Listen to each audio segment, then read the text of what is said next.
How animals see has always been a mystery that has fascinated humans. We attribute them exceptional abilities, impressed with the behaviors observed in nature or close to home. Vision is the predominant sense in humans. Even if we are very attentive to sounds and sensitive to odors, our vision remains our main sense, and we are constantly solicited by the information that surrounds us. Without even being conscious of it, we can perceive light, colors, forms, textures, movement, distance, and relief. All of this information is taken in through our eyes, but there are things that our eyes cannot see, like what's happening behind our backs. The position of the eyes on the head determines the visual field of each species. Anne Cleary and Dennis Connolly are both Irish and artists living in Paris. They are inspired by animal vision to create headsets simulating different visual fields. We asked Leah, our volunteer, to test the headsets of both artists.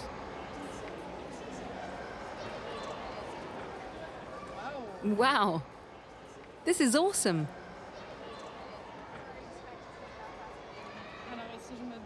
So if I lower my head, I see little animals that are tiny below me. Try to tap my hand. You see? Not easy, huh? There are several headsets that explore animal vision. And the giraffe one is really the simplest. It simply alters your perception of the scale, and you feel so much taller. And you see with both eyes? Yes, I can see. You have to get used to that. Closing one eye, open the other, alternating.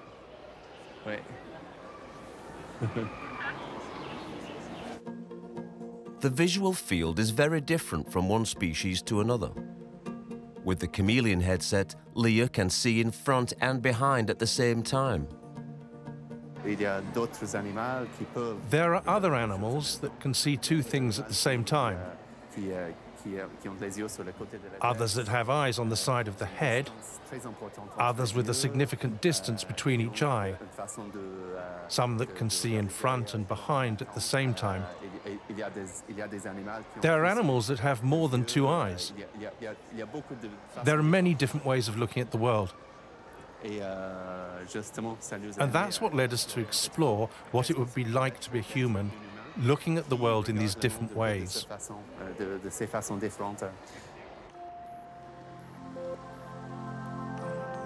Our eyes being situated forwards, our field of vision is narrower than that of a horse, whose eyes are positioned laterally.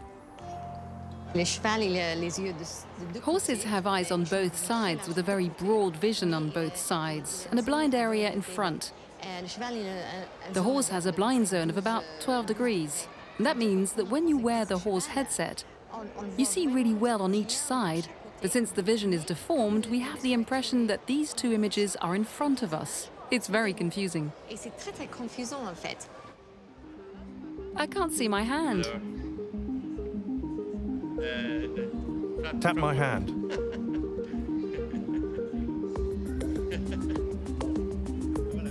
And now Anne. Oh, I understand. So that's on the right and that's on the left. The visual field represents the portion of space seen by an eye that is motionless and looking forward. The area that we see when we fix a point is limited.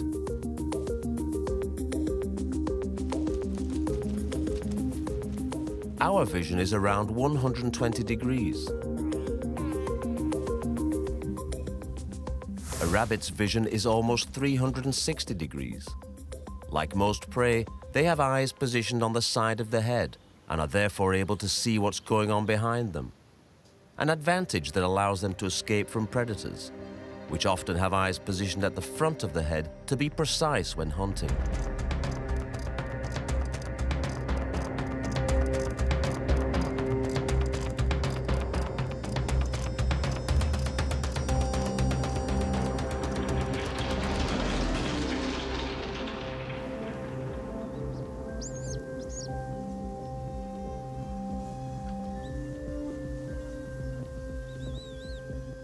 Simon Potier is a researcher. He works on the vision of raptors, birds of prey. A bird of prey that hunts, like the Harris or the Aguiar hawks, have what is called a rigid brow, which is very important for them, as it prevents sunlight from interfering with the retina. And this is going to increase detection capabilities because they always search for prey that are beneath them, so they don't need to see upwards. Conversely, if we take a bird hunter, for example the northern goshawk, it has a wider field of vision, it has a smaller brow, and sunlight will attain the retina. But even if it thus loses in visual ability, it will still be able to follow prey detected above.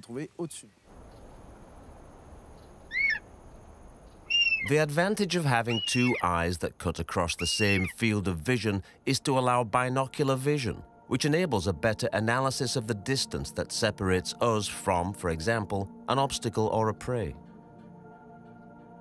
The image received by the left eye is offset with regards to that received by the right eye. It's the brain that adjusts both images and provides this relief effect. Anne and Dennis are also interested in binocular vision.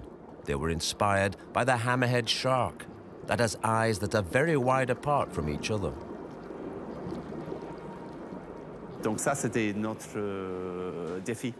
It's a challenge to be able to offer a stereoscopic depth of our world with the super binocular vision like that of the hammerhead. We met problems. Humans have a brain with limited plasticity, and it refuses to understand that vision with two eyes situated apart offers depth of vision. It prefers to think that the world is small. Every animal has a different field of vision and suitable for its needs. If our field of vision is limited to 120 degrees, this does not mean that our view is less efficient, because other factors come into play, including visual acuity. We are able to distinguish a detail of about 1 millimeter on an object located at 3 meters from us, and certain animals have a reputation for being able to do a lot better. It's said that birds of prey have a visual acuity significantly superior to that of humans. Well, that is not true. Some will have a visual acuity superior to humans, like the tawny vulture or the wedge-tailed eagle, because they fly to very high altitudes to seek their food, so they're going to need to see far. However, the Harris hawk, or even as extreme opposite, the Chimango caracara, which is a species that feeds directly on the ground, don't need to see far, and their visual acuity will be less than a human.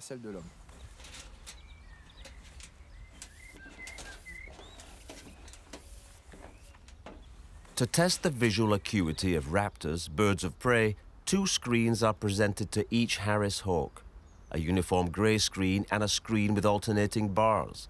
Then the space between the bars is gradually reduced. If the Harris hawk or another individual moves toward the grey screen, we give it food.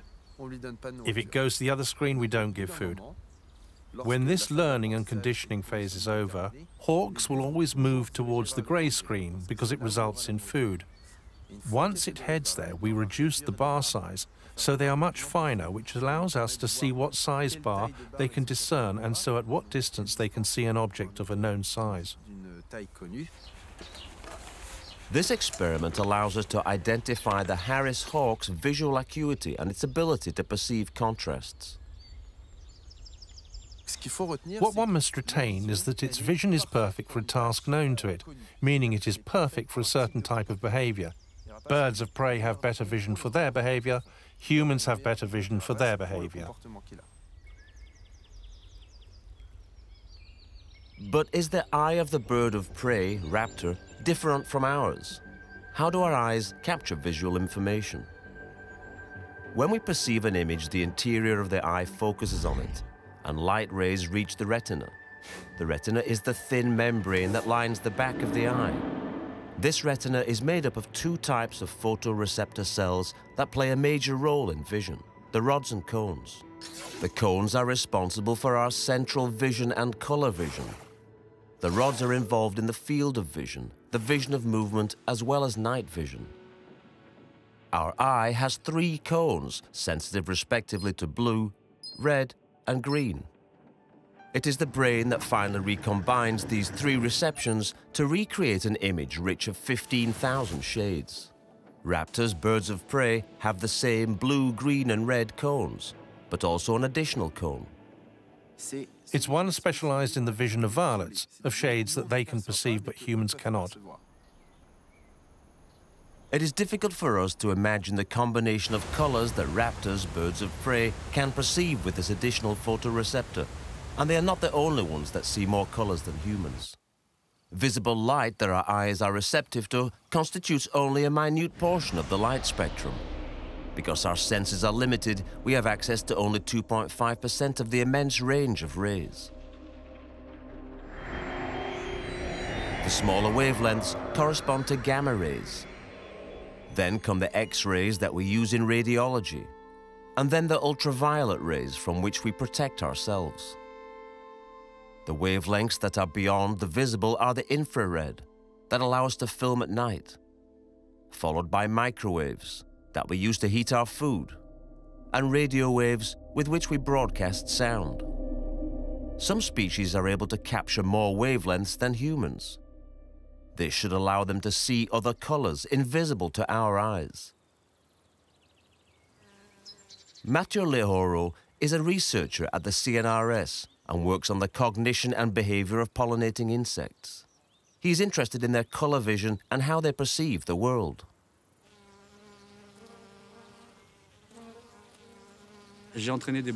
I trained bumblebees to gather pollen on flowers that had no color.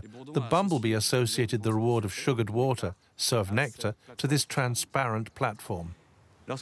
When I had several foragers trained, I then placed several artificial flowers that had the same shape as the transparent flowers. But this time, those flowers were of different colors. I had a blue flower and a yellow flower that they can perceive, and a red flower that they perceive as black, because they do not have the visual receptors for red. But for them, these were 3 different colors. And we realized that the different bumblebees chose one of these flowers at random, so one of these colors at random. As there was sugared water on each of these flowers, the bumblebees associated the sweet reward to the color of the new flower. What happened next is that the same forager always went to visit flowers of the same color. This shows the specialization of bumblebees to a certain type of flower based on color, and this is called the flower constancy. The first research aimed at demonstrating the perception of colors by bees dates back over 100 years, in the work of Carl von Frisch. What was very interesting in his work was attempting to separate the color and the shape of a flower to determine what importance the bees gave to each. A water droplet is deposited on all of the colors, but only one color is rewarded by sugar water. With always the same procedure, rewarded by a color form, for example, a yellow star. He taught the bees to forage on this yellow star, got his recruits, then after about 15 minutes he changed his cards. This time around, he inverted the colors and shapes, resulting in a yellow circle and a green star, for example. What he noticed was that the bees would systematically visit the yellow circle rather than the green star, which shows that the bees give priority to color over shape of a flower when they make a foraging choice. If the bees prefer to rely on the color rather than the shape of a flower, what do we know about how they interpret the image? We know but very little about the circuits in the brain that are involved in learning and visual memory. The first step is to develop teaching protocols using stationary bees, and we've recently developed teaching in a virtual world. We have a bee that is walking on a ball, not moving around but walking in the same place, and as it walks on this ball, it moves the virtual world which is projected on the screen around it. What we achieve is a bee that associates moving towards a visual stimulus that is rewarded and avoiding a visual stimulus that is not rewarded. So conditioning and visual memory are a result.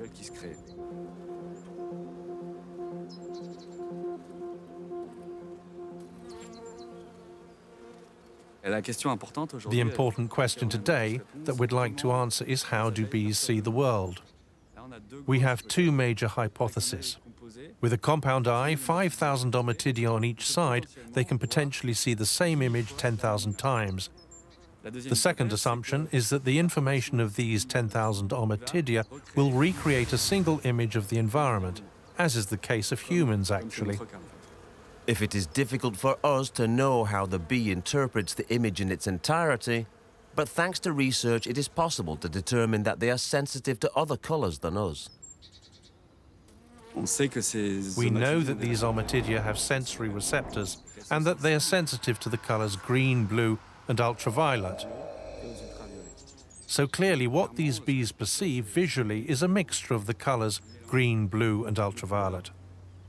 Theirs is a different world from ours because we are not capable of perceiving ultraviolet. Technology can open the doors to this forbidden world. To access these wavelengths that are inaccessible to us, Richard Galley has dismantled more than one camera. Cameras are built to be adapted to our vision, to our reality. For this, manufacturers use infrared and ultraviolet filters to block this type of light ray that we are incapable of seeing.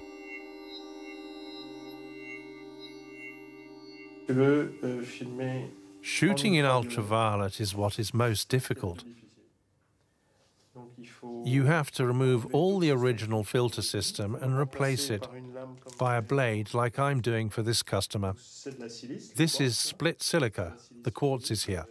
This is a very white glass that lets all the rays through. And once you have that, the sensor retrieves the widest spectrum possible. After that, you have to remove all the visible and the infrared because you want to keep only the ultraviolet. So with your filter that you're going to put on the lens, you'll remove the visible, the infrared, and you're going to let only the ultraviolet pass through. By removing the filters that block infrared and ultraviolet, we can finally see the rays that are invisible to us.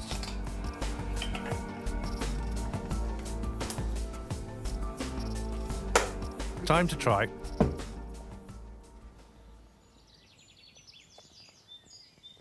We gave Leah one of Richard Galley's cameras that permits observation of ultraviolet rays. She's going to test it in nature to get a better idea of bee vision.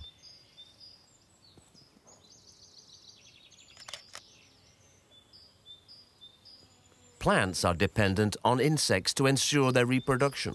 By foraging one flower after another, they are going to disperse the pollen. Flowers have developed many strategies to get noticed and attract insects. The camera reveals an ultraviolet world, quite different from what we are used to seeing. Ultraviolet patterns are more often found at the flower's center where the pollen is kept. The function of UVs would therefore be to guide the insects and to facilitate the discovery of the precious nectar.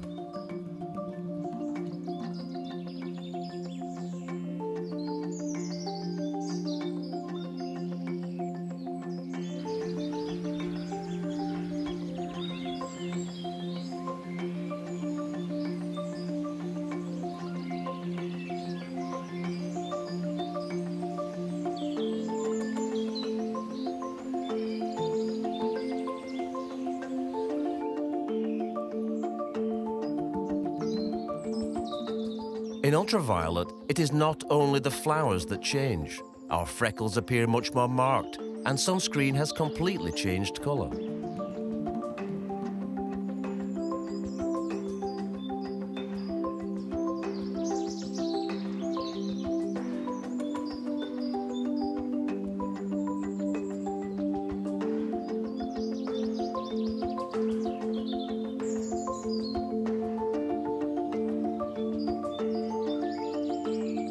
Some species are able to see elements invisible to us by using a range of the spectrum that is inaccessible to us.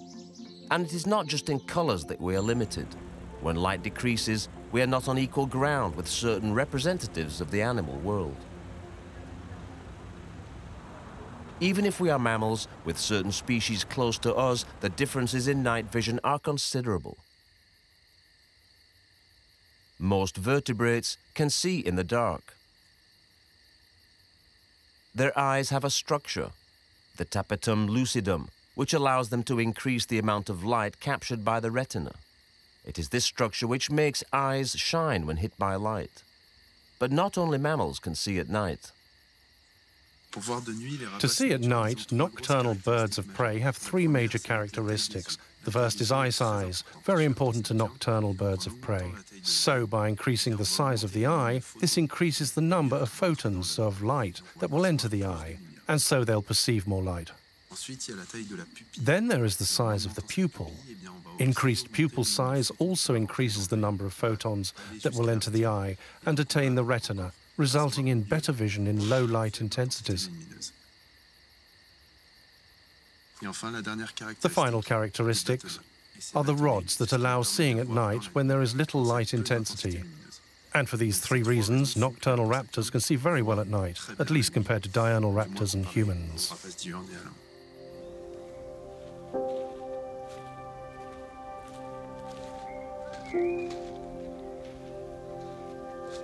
In the day, guided by reference points, we are able to follow a direction without any difficulty.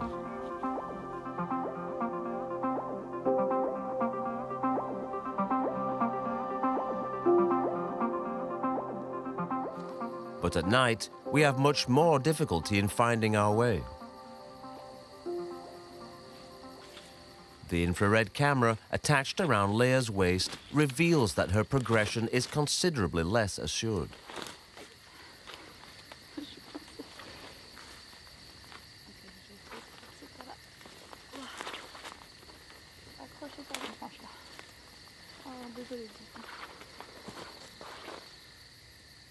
Our night vision is not very efficient compared to that of a cat that has a 6 to 8 times greater vision in the dark than we do. However, our night vision slightly improves when we remain in the dark, thanks to the effect of rhodopsin, a light-sensitive pigment that takes up to 45 minutes to regenerate in humans, then allowing maximum sensitivity.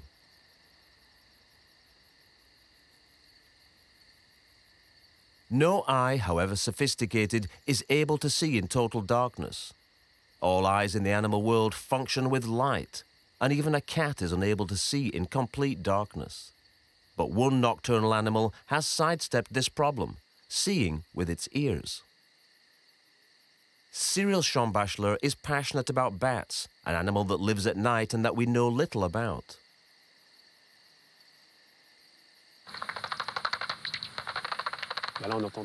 Here we're hearing the common pipistrelle, which is hunting, because that sound is very fast. Sometimes you really hear an acceleration, and that's what we call a hunting buzz, when it's going to capture an insect. There's a second or less with no noise, then it's swallowing, and then it starts emitting again.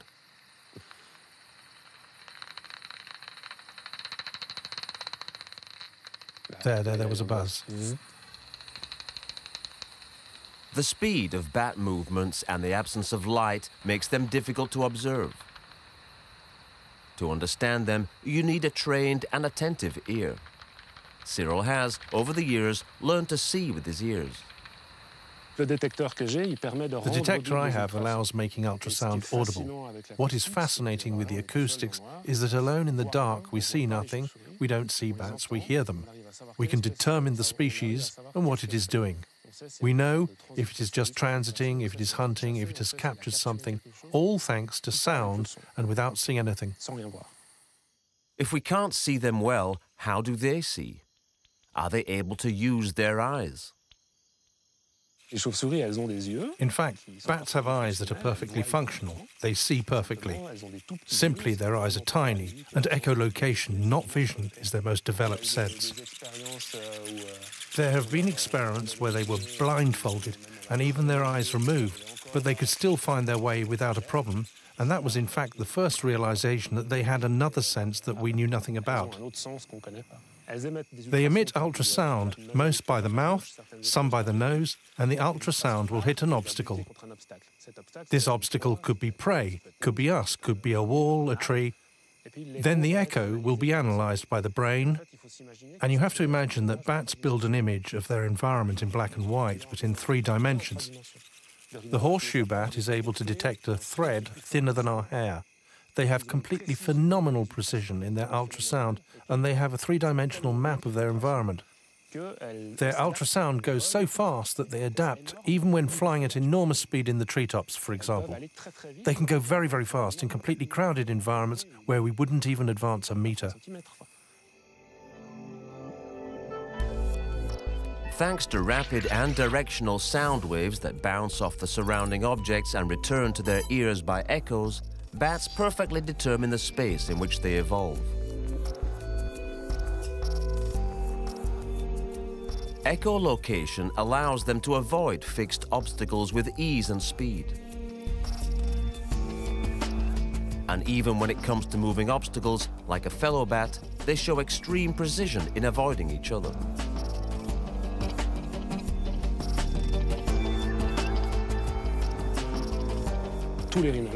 All rhinolophs emit by the nose, and they have this very particular horseshoe-shaped nose sleeve that allows them to concentrate their ultrasound.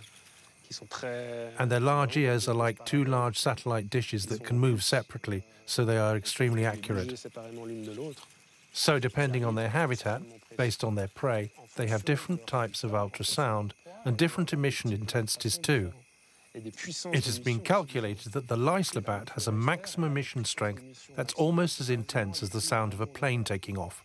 So good thing it's ultrasound, otherwise it would be painful to us. We even think that they actually use this power to audibly knock out their prey. They send out a very, very strong cry, and it knocks out the butterfly. If all bats do not practice echolocation, those who do have turned the use of their ears into a second form of vision, acoustic vision. It's because of their acoustics that bats have a 3-dimensional vision of their environment. So yes, we can say that this is an acoustic vision. In fact, they have an image like ours, but in black and white and with the volumes, very accurate volumes, all of the bumps, everything, but not thanks to eyes, but to sound. For feeding or moving in the dark, the bat isn't the only one that can see without using its eyes.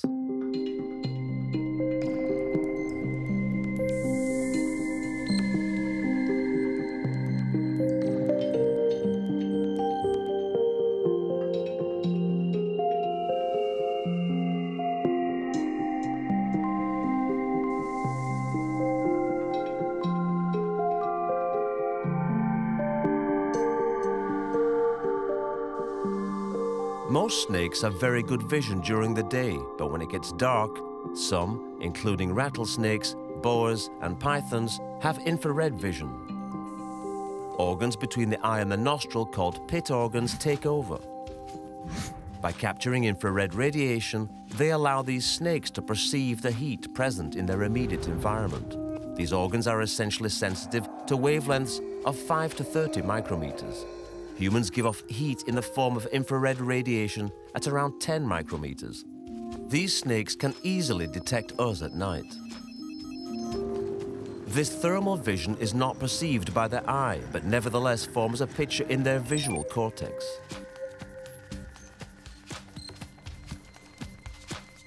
Pit organs have 2 functions. They allow these reptiles to identify places where they can warm themselves, and they allow hunting warm-blooded animals. At night, when the thermal differences between prey and surrounding temperatures increase, the hunt is easier. A rattlesnake can sense a mouse 40 centimeters away.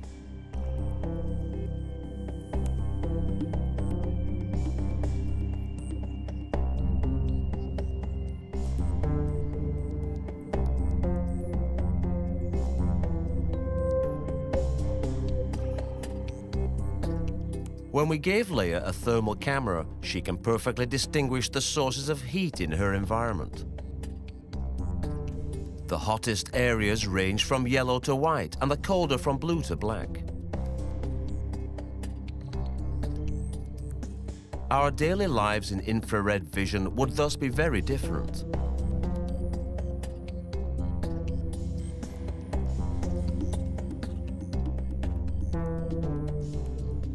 Colors, light, visual field, heat. Technology allows us to understand what animals perceive. And there is one thing the cameras have allowed us to do for some time now: the ability to speed up or slow down time.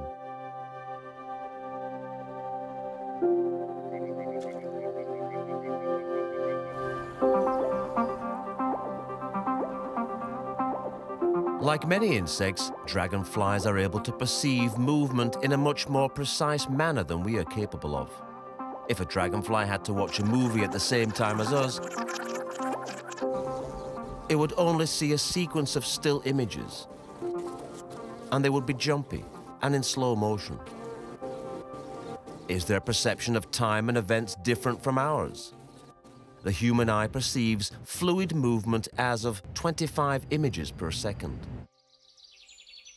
The dragonfly distinguishes 175 images per second, so is able to see its surroundings by better breaking down each movement. Its brain is capable of processing many images very quickly. Extremely slowed images bring us closer to their vision. Hardly observable to the naked eye, the movement of the dragonfly in flight becomes perceptible. This vision gives them a significant advantage. They can spot prey and predators just in time.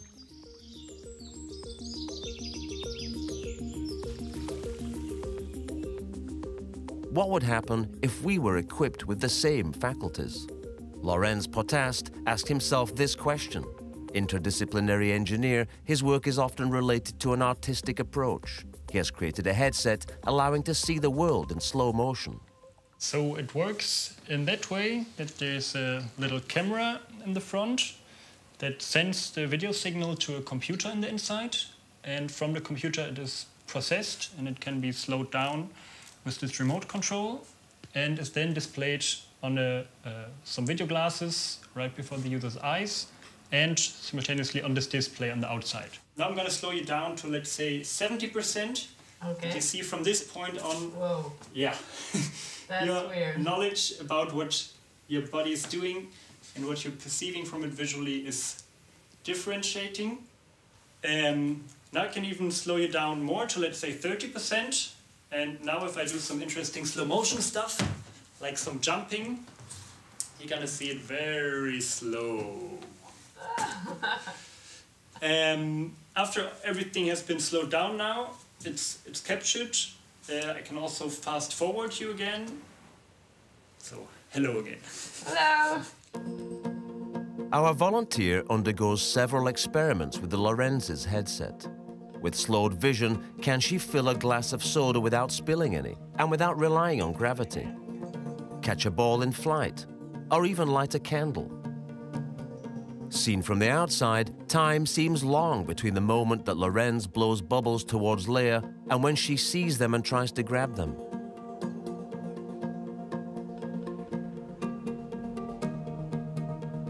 When she perceives that the glass is just starting to fill up, it's actually almost already full. Her perception of movement is clearly altered. We are therefore very far from the dragonfly's faculties of anticipation. How is it that Leia fails to anticipate her movements while experiencing slowed vision? Yeah, when you're wearing the helmet, it mostly feels disturbing, to be honest. So it is not what you might expect, especially relaxing or slowing down experience. It is very confusing because the first thing that happens is that if you have something slowed down, let's say 50%, then of course it takes double the time to play back, to relive it. And thereby very fast you got a delay as well. So you lag behind of what's happening in the real world. And thereby you somehow, you still receive the input from your other senses, but your visual sense and your other senses are not synchronized anymore. Are you okay? Yeah, I'm fine. Okay. I thought about the different perception of time for humans or animals quite a lot during this project. And the funny thing is, and I know that there's some scientific research about some animals that can perceive faster, but I think for them it feels normal. So it's and this is somehow what this project shows, the limits of what you can perceive. Our brain is not accustomed to receiving this kind of information and does not know how to treat it in order to coordinate an appropriate response. Color processing, detection of movement, assessment of shape and form, the role of the brain seems to be predominant in vision. Is it not ultimately more important than even our eyes? Yves Rossetti is Professor of Physiology and a researcher in neuroscience at the CNRS. Leia and he will test the involvement of the brain in the visual process. So, let's start by checking that your motor skills are well in line with your vision by throwing these little brains into a basketball net. All right. Very good. Perfect. Great, got it. That's it. One more. Perfect. Now let's try these glasses. What I'm going to ask you to do now is to aim for the blue basket. Okay, can I open my eyes? Yes, open your eyes and aim for the blue basket. Okay, there it went completely left, didn't it? It seems so, yes, the blue one. Yes, but I aimed to the right, but it didn't work at all. It's really strange. You're aiming more to the right than the blue, right? Yes. Fitted with glasses that deviate her vision to the left, spontaneously, Leia would tend to aim for the orange basket, so she has to train to aim for the blue basket. Is it becoming natural? Yes. Then let's remove the glasses Okay. and we'll continue the experiment. So this time, aim for the other basket, the orange one. Oh my, okay. In the beginning, with the glasses, we asked you to target the blue, and the glasses shifted your vision of the blue, so it was here, so you attained the orange. Yes. And if you were perfectly adapted to the glasses, if you had kept them on long enough, when you had removed them, we'd ask you to aim at the orange, and there you'd hit the blue. When the volunteer puts on the glasses, the perception of the surrounding world remains pretty much unchanged, except that it is shifted in space, so vision does not give any information about the errors produced by the glasses. On the other hand, when moving in space occurs, at that moment action will be directed towards the shifted vision. That is to say, that to reach a point that is here, you have to aim for another point, for what is called the virtual image of the object in terms of optics. And so the action is like the vision's reality test. This experiment illustrates very well the role of the eye as an intermediary in vision and its codependency on the brain in our perception of the world.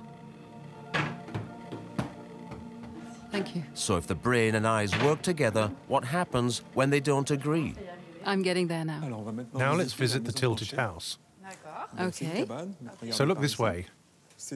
It's a house in which everything was scrupulously glued vertically, and then, Okay.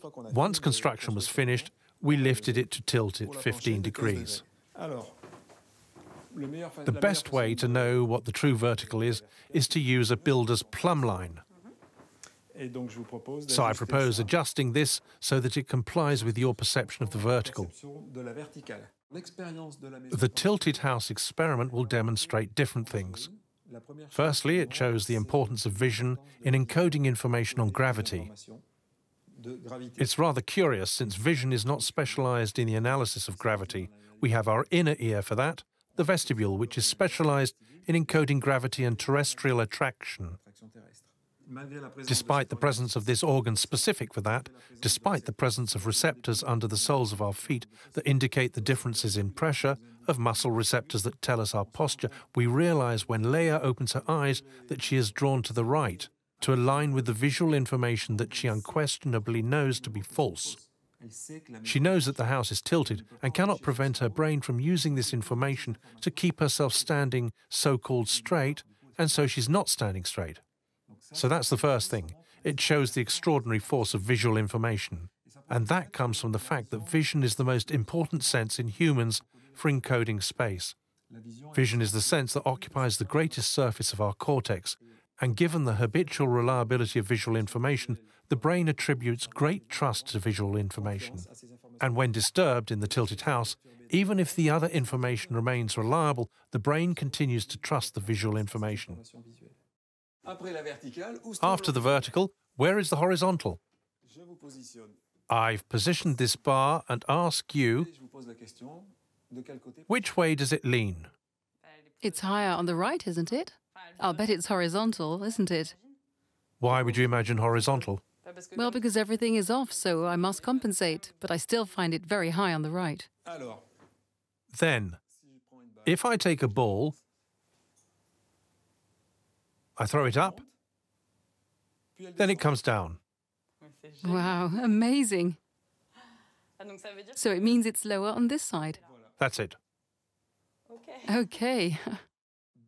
In optical illusions, we're in a different circumstance because, in general, there are no conflicts between vision and other sensory modalities.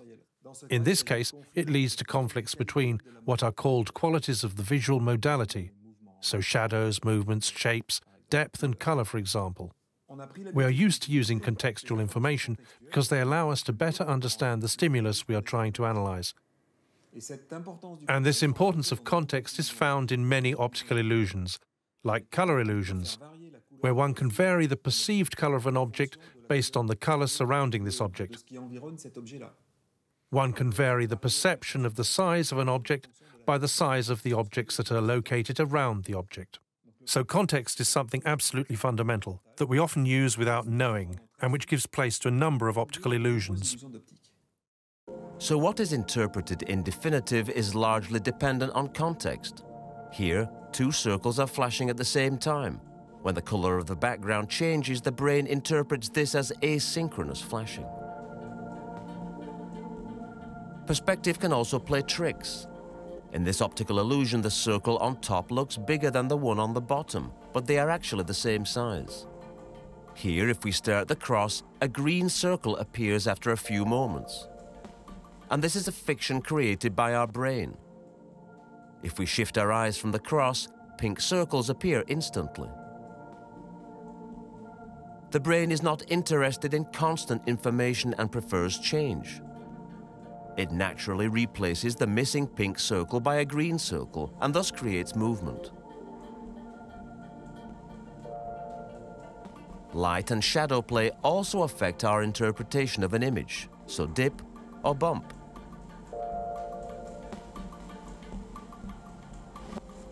And what do you see in this image? A rock between two bricks, perhaps? Once the illusion is revealed, the image will never be seen and interpreted in the same way. At the center of this image hides an object. The object in the wall is in fact but the ash of a cigar. The brain chooses the more realistic interpretation. The primary job of the brain with vision is to extract information. The information that attains the retina is extremely degraded because the light has to go through all the retinal tissue and all of its cells and vessels that are interspersed between the arrival of the light and the receptors. And the cones and rods are at the back of the retina. The brain has to do a lot of analysis, and the retina starts this analysis to extract from a very noisy, degraded signal. Signals that allow us to really distinguish shapes and colors in our visual information. And from there, the brain is able to interpret the signals it has received. It can choose to add or remove certain things depending on the circumstances. For example, removing the nose that is useless to see since it is constantly between both eyes and adding relevant information that is missing. Our vision is the result of what our eye perceives and what our brain interprets. Animals, based on their needs, can have abilities that seem inaccessible to us. But with the progress of science and the miniaturization of technology, we can imagine the conception of lenses that bring us closer to these superpowers.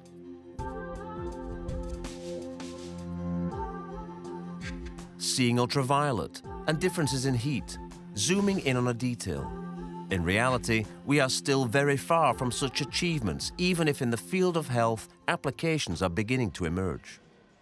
Professor Thomas Wolfensberger is an eye surgeon specializing in the retina and receives numerous patients.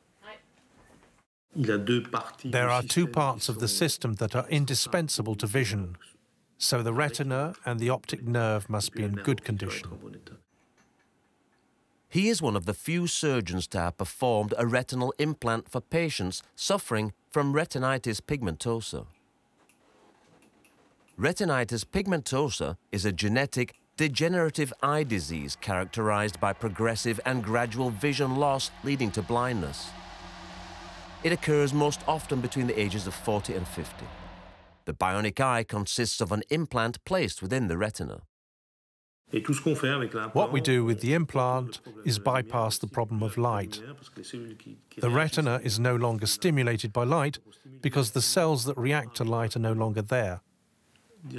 So we directly stimulate a higher level with electricity because, since the rest of the retina is an electrical network, it reacts to electricity. And that's the principle of this prosthesis. In order to capture images, the patient wears a pair of glasses with, at the center, a camera connected to a handheld computer. This computer decreases the image to 60 pixels in different degrees of gray. It then transmits the information to the implant. It's an implant that is surgically positioned around the eye with what we call a scleral buckle. It is something that is very standard, used all the time in ophthalmology. The only thing that is particular is that we fix a radio receiver to this buckle, which will receive information from the system carried on the outside by the patient, which are retransmitted by impulses that activate the surface of the retina like a pacemaker activates the heart. These electrical impulses then use the normal visual channels to send information to the visual cortex and generate an image. But it is unclear how the image is interpreted at the level of the brain. It is impossible for us to represent what patients who wear the implant see compared to a vision considered normal. We are very far from imagining that inside Charlotte's eye hides advanced technology. A month after surgery, several months of therapy began. Learning to analyze the environment. If you detect something on the wall, you have to determine a form to better deduce whether it's a table, a mirror, or a poster. Something that I really enjoy when I pick up the kids from school in the evening is seeing all those silhouettes of people and guessing. She's wearing a light-colored top. She's wearing dark pants. That kind of thing.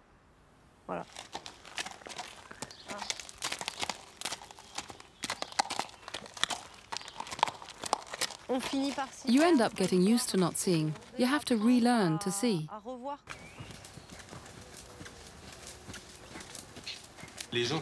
People who are blind are generally well adapted to blindness, so there are many things that they can do on their own. However, this adds security, added independence. It allows one to do things perhaps with a little less help from someone else. After getting the implants, I continue to do everything, but with perceptions. When I speak of this new vision or perception, I notice people think I'm talking about seeing again like them, but it's not like that. I always prefer to clarify that it's a form of vision, or that it's a new kind of vision. When you spend 10 years without any visual information, and all of a sudden you're able to orient yourself in your environment by detecting things like a door, a tree, things like that, well, it changes everything. The implant is currently connected to a standard camera, but couldn't we conceive using other types of technologies to which our eyes have not access, and thus provide patients with a totally different vision? We can imagine giving patients ultraviolet, X-ray, infrared, and thermal information. Even though technological advances are useful and permit better living conditions in certain cases, our biological performances are scarcely reproducible artificially. our vision a very perfected function, and we are still nowhere near equaling the millions of years of evolution that forged this incredible tool that is our eye. Animals have multiple ways of seeing the world and will continue to intrigue us. There will always be a mystery when an animal looks us in the eyes. But thanks to advances in technology and science that reveal an inaccessible universe, will it be possible to get closer to the animal world?